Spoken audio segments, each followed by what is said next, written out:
Hello everyone, welcome to Learn Shiksha. So, in today's video we are going to discuss about nutrition in human beings. So, हमने हमारे पहले video में nutrition के बारे में पढ़ा था. तो हम इस वीडियो में न्यूट्रिशन की जो प्रोसेस है वो ह्यूमन बींग्स में कैसे होती है वो देखेंगे. So let's start. सो पहले बात आती है कि एलिमेंट्री कैनाल क्या होता है.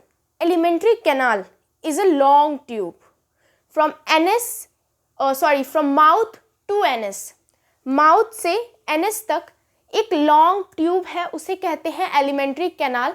इसी के अंदर से फूड जो है वो ट्रैवल होता है फ्रॉम माउथ टू एनस और यहीं पे फूड का डाइजेशन होता है. सो हम एलिमेंट्री कैनाल के अंदर सारे जितने भी मतलब आते हैं ऑर्गन्स और जो भी डाइजेस्ट करने के लिए काम आते हैं, जो भी डाइजेस्टिव जूसेस होते हैं, कौन सा जूस या कौन सा एंजाइम क्या क्या डाइजेस्ट करता है, वो सब आज हम इस वीडियो में देखेंगे. So let's start. सो सबसे पहले जो डाइजेशन है वो माउथ से स्टार्ट होती है. सबको लगता है कि डाइजेशन जो है वो स्टमक में ही होती है, बट डाइजेशन कहाँ से स्टार्ट होती है? माउथ से डाइजेशन स्टार्ट हो जाती है. अब कैसे देखते हैं. तो ये देखने से पहले तो बात आती है कि माउथ में प्रेजेंट क्या क्या होता है. तो माउथ में टीथ, टंग, सलाइवा. अब ये जो सलाइवा है ये कौन सिक्रीट करता है? सलाइवा सिक्रीट करता है सलाइवरी ग्लैंड. और सलाइवरी ग्लैंड जब सलाइवा सिक्रीट करता है तो इसके अंदर एंजाइम्स प्रेजेंट होते हैं, सलाइवरी अमाइलेज. सलाइवरी अमाइलेज क्या करते हैं?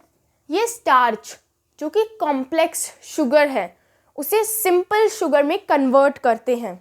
तो यहाँ पे हम कह सकते हैं कि डाइजेशन हो रहा है क्योंकि कोई चीज़ डाइजेस्ट हो रही है यहाँ पे. फिर अभी तो ये बात आ गई सलाइवरी अमाइलेज की. दूसरी बात आती है टीथ क्या करते हैं. टीथ जो है वो फूड को क्रश करते हैं, उन्हें चबाने का काम जो है वो टीथ करते हैं. उसको अगर कोई मतलब लार्ज पार्टिकल है फूड का, उसे सिंपलर पार्ट्स में कौन कन्वर्ट करता है? टीथ. फिर बात आती है टंग की. उससे पहले देखते हैं सलाइवा. सलाइवा क्या करता है? सलाइवा क्या करता है कि ये जो है ये फूड के साथ मिक्स होता है और फूड को स्लिपरी बना देता है. तो ये जो है वो हम मतलब निगलने में आसानी होती है. It makes food easier to swallow.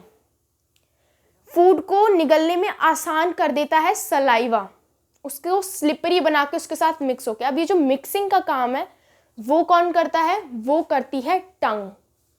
टंग जो है वो फूड और सलाइवा को मिक्स करती है.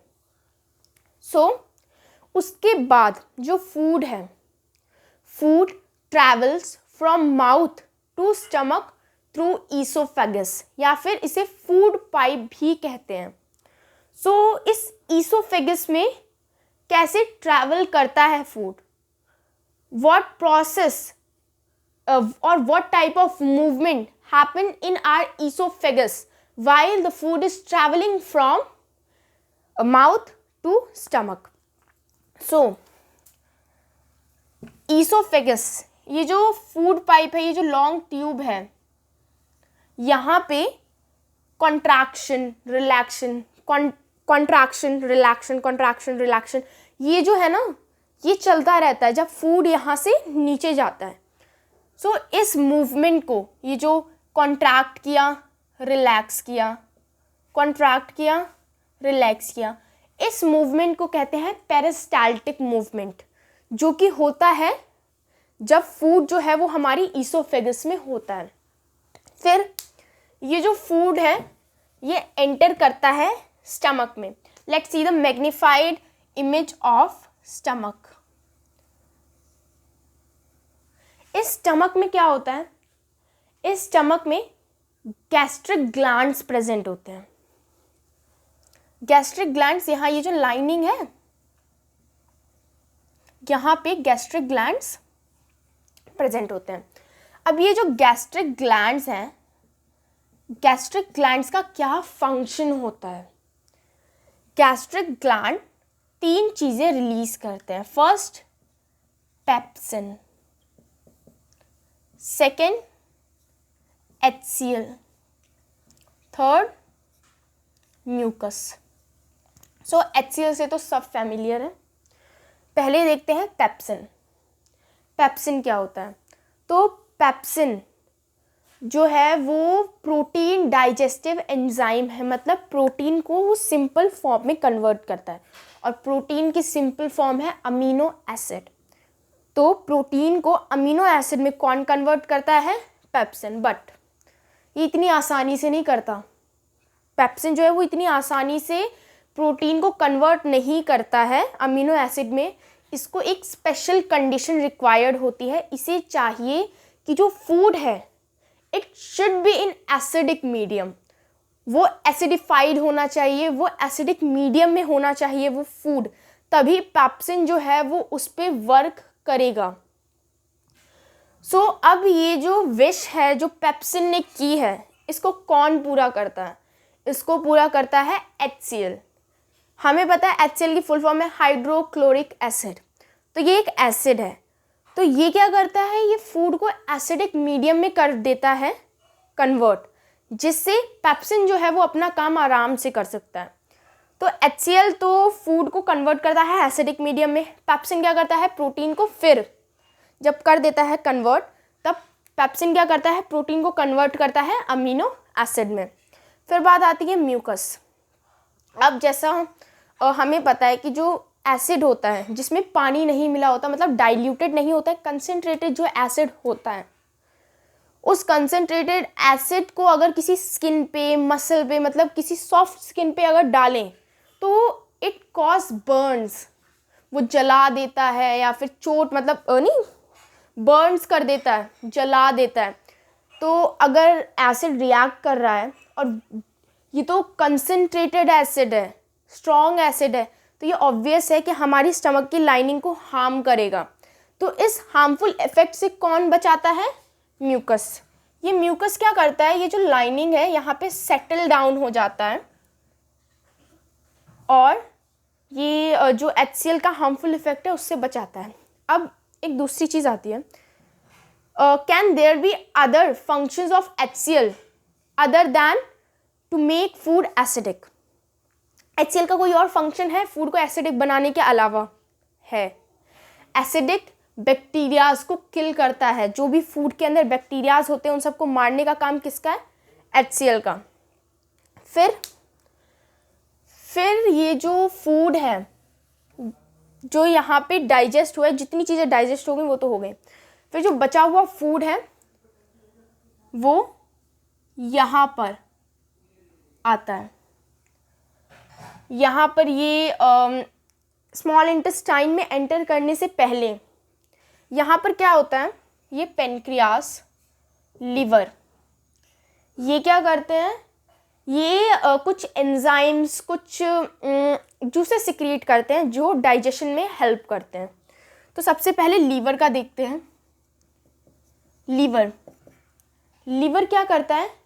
लिवर सिक्रीट करता है बाइल जूस। इस बाइल जूस के अंदर प्रेजेंट होता है बाइल सॉल्ट।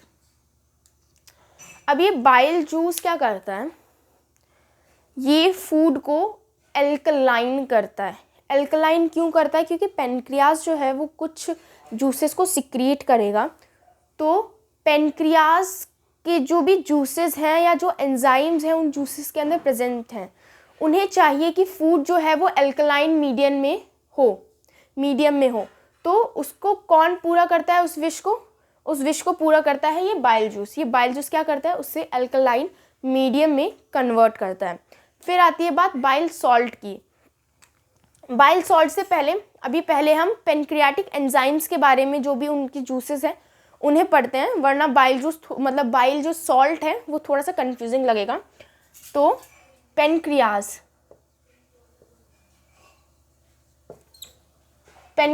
जो है वो सिक्रीट करता है ट्रिप्सिन एंड लाइपेज। तो ये जो ट्रिप्सिन है जो कि ये पेनक्रियास जो है वो रिलीज़ करता है, वो क्या करता है, तो ट्रिप्सिन का काम है कि वो प्रोटीन को डाइजेस्ट करता है। अब पेप्सिन ने भी प्रोटीन को डाइजेस्ट किया था, ट्रिप्सिन भी करेगा। जो बचा हुआ प्रोटीन है, जो बच गया है, पेप्सिन ने डाइजेस्ट नहीं कर पाया है, उसे ये डाइजेस्ट करेगा एल्कलाइन मीडियम में। फिर बात आती है लाइपेज की। लाइपेज क्या करता है, फैट को डाइजेस्ट करता है। फैट डाइजेस्टिंग एंजाइम है लाइपेज। तो लाइपेज क्या करता है कि ये जो फैट है, ये बहुत मतलब फैट को डाइजेस्ट करने का काम करता है। तो फैट का जो मॉलिक्यूल है, जो ग्लोब्यूल है, वो बहुत बड़ा होता है। तो उस बड़े जो भी ग्लोब्यूल है उसके साथ क्या करता है, ये उसे ब्रेक करने की कोशिश तो करता है बट नहीं कर पाता है। तो इसकी हेल्प कौन करता है? अब बात आती है बाइल सॉल्ट की। इसकी हेल्प करता है बाइल सॉल्ट। बाइल सॉल्ट इसे स्मॉल पीसेस में कन्वर्ट कर देता है। इसे कन्वर्ट कर देता है जिससे जो लाइपेज है वो आराम से अपनी फंक्शनिंग परफॉर्म कर ले। अभी ये तो outside of the small intestine की बात हो गई कि स्मॉल इंटेस्टाइन में एंटर होने से पहले इस तरीके से डाइजेशन होती है। अब स्मॉल इंटेस्टाइन में जब फूड एंटर होता है, स्मॉल इंटेस्टाइन में फूड एंटर होता है स्पिंक्चर मसल के थ्रू। अभी स्पिंक्चर मसल क्या होती है? स्पिंक्चर मसल जो है वो स्मॉल अमाउंट में जो है ना कोई चीज़ को रिलीज़ करती है, मतलब एक साथ सब नहीं रिलीज़ करती है, वो स्मॉल अमाउंट में रिलीज़ करती है चीज़। तो वो धीरे धीरे जो फूड है वो स्पिंक्चर मसल के थ्रू स्मॉल इंटेस्टाइन में जाता है। अब स्मॉल इंटेस्टाइन में क्या होता है? पहली बात तो ये है कि स्मॉल इंटेस्टाइन जो है वो कंप्लीट साइट ऑफ डाइजेशन है। मतलब जितना भी जो भी न्यूट्रिएंट्स हैं जो बच गए, जिन्हें डाइजेस्ट नहीं कर पाए, उन सबको कौन डाइजेस्ट करेगा? Small intestine. इसमें जो भी एंजाइम्स होते हैं, डाइजेस्टिव एंजाइम्स, वो हेल्प करते हैं कंप्लीट डाइजेशन में। अब बात आती है कि स्मॉल इंटेस्टाइन का जो सरफेस है वो कैसा होता है। तो स्मॉल इंटेस्टाइन है, ये मैग्नीफाइड इमेज है। तो यहाँ पे क्या है, ये फिंगर लाइक प्रोजेक्शंस प्रेजेंट होती हैं। इन्हें क्या कहते हैं? इन्हें कहते हैं विली या फिर विलाय। ये क्या करते हैं, ये एब्जॉर्प्शन, जैसे एब्जॉर्प्शन अब क्यों करनी है, जितने भी न्यूट्रिएंट जो भी डाइजेस्ट हुए, मतलब सिंपल फॉर्म में जो भी कन्वर्ट हुए, जैसे प्रोटीन को अमीनो एसिड में, स्टार्च को सिंपल शुगर में कन्वर्ट किया है, उन सबको एब्जॉर्ब करना है। अब तो एब्जॉर्ब कौन करेंगी? ये विली या विलाय, ये हैं, ये एब्जॉर्ब करेंगी। अब ये एब्जॉर्ब तो करती हैं लेकिन ये मतलब वैसे बिना विलाय की भी तो हो सकता है ना। फिर ये विलाई क्यों? क्योंकि ये जो है एक तो एब्जॉर्ब करती हैं, ये लार्ज क्वांटिटी में एब्जॉर्ब करती हैं, दूसरा ये सरफेस एरिया बढ़ा देती हैं एब्जॉर्प्शन का। और जब ये एब्जॉर्ब करती है तो इनके पीछे बहुत सारी ब्लड वेसल्स होती हैं। जो ब्लड वेसल्स क्या करती हैं? ब्लड वेसल्स जो भी एब्जॉर्ब न्यूट्रिएंट हैं उन्हें कंज्यूम करती हैं, ब्लड में मिक्स करती हैं और एक एक सेल तक उसे पहुंचाती हैं। इन विलाई का बहुत मेन फंक्शन है डाइजेशन में। फिर ये जो फूड है वो ट्रैवल करता है लार्ज इंटेस्टाइन की तरफ। लार्ज इंटेस्टाइन में क्या होता है? लार्ज इंटेस्टाइन का ज़्यादा रोल नहीं है, बट ये लास्ट में क्या करता है कि लार्ज इंटेस्टाइन जो है जितना भी पानी होता है फूड के अंदर सब कुछ एब्जॉर्ब कर लेता है, जितना उसे लगे कि सफिशिएंट है बॉडी के लिए, जितना हो सकता है उतना एब्जॉर्ब कर लेता है फूड से वाटर। फिर वो जो फूड है वो लार्ज इंटेस्टाइन से यहाँ से ट्रैवल होता और यहाँ से ट्रैवल होता हुआ एनएस में जाता है और एनएस के थ्रू वो एक्सक्रीट आउट हो जाता है, एनएस से बाहर निकल जाता है। और इसमें एनएस की हेल्प करती है एनल स्पिंक्चर मसल। जैसे यहाँ पे स्पिंक्चर मसल थी, यहाँ पे एक स्पिंक्चर मसल और है जिसका नाम है एनल स्पिंक्चर, वो हेल्प करती है। अब बहुत सारे लोगों को लगता है कि लार्ज इंटेस्टाइन जो है वो कंप्लीट साइट ऑफ डाइजेशन है, बट ये गलत है। कंप्लीट साइट ऑफ डाइजेशन है small intestine. I hope you will remember this. Now we have ended. So if you found this information helpful, please like, share and subscribe to this video. Thank you.